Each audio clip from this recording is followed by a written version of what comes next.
Social events can be daunting even in the best of times, and grief is not the best of times. There's small talk, there are awkward conversations, there's wondering how much you're supposed to disclose or not disclose. Let's talk about social gatherings so that you can get there with just a little bit more confidence.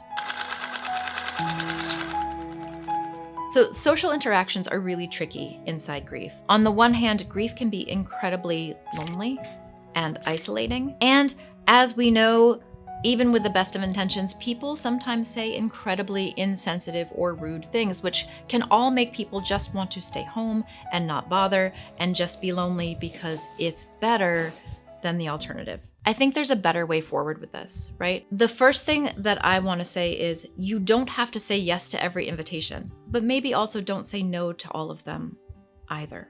Finding ways to be in connection, in community with others, it is actually good for your heart. It is good for your nervous system. It's good for everything. Like, relationships are how we survive, both the good times and the challenging times.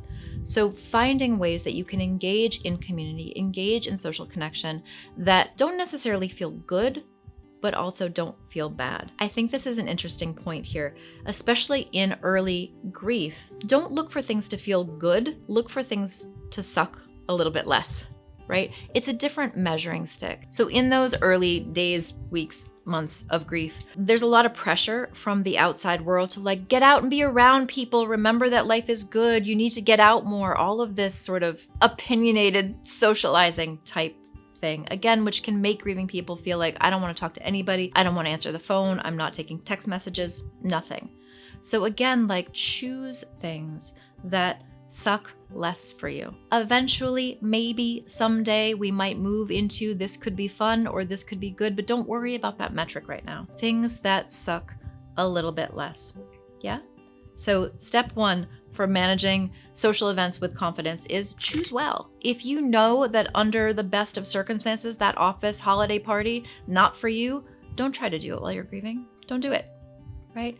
If you know that every time you see this set of friends, you feel dismissed or judged inside your grief, maybe their monthly potluck is not the place for you, right? But that doesn't mean that you don't do any social events at all. It just means you need to know yourself. You need to pay attention to what would feel like a stretch, but not an obscene terribleness. What would feel like a stretch with people that I trust, with an engagement that I can leave easily? What would feel like there are factors I can manage or control that would make this feel a little bit easier, right? Lessening those barriers to you feeling like you can do this. So let's talk about some of the main issues with a social gathering. Let's use a monthly community potluck that you decided, I know all of these people, or I know most of these people, I have a good relationship with them, I'm gonna go to this. So again, even if you know everybody and it feels like a safe enough thing for you to explore, we know that people are gonna ask you how you're doing. Very often with that head tilt and a pat on the arm of, how are you really? You get to decide how much information you're going to disclose. I want you to do this ahead of time. I want you to set yourself up for success with any kind of interaction by thinking about, what am I comfortable saying? How much personal information am I comfortable sharing? And how will I say no to requests or questions that I don't want to answer? Have a plan ahead of time. You know, somebody's going to ask me how I'm doing. What are some things I can say in response? Right?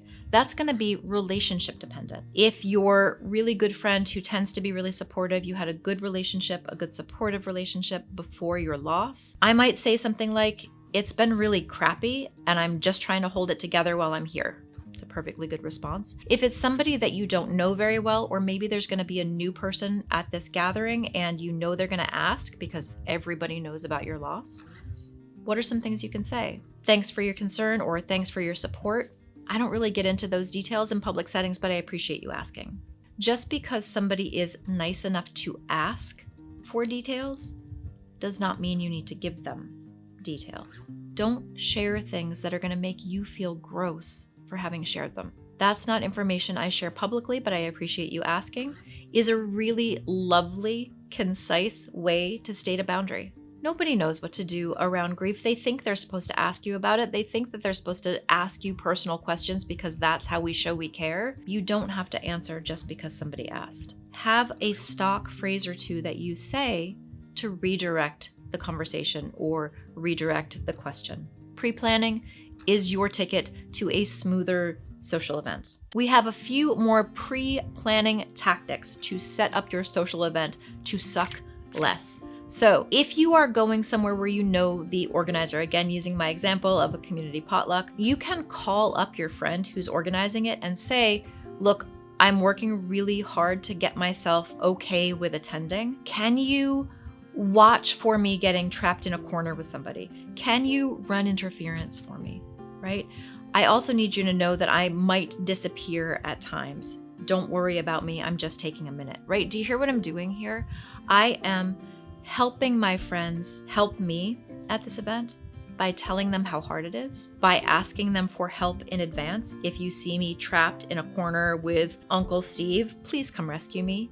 And I will be taking breaks to spend an extended time in the bathroom to breathe.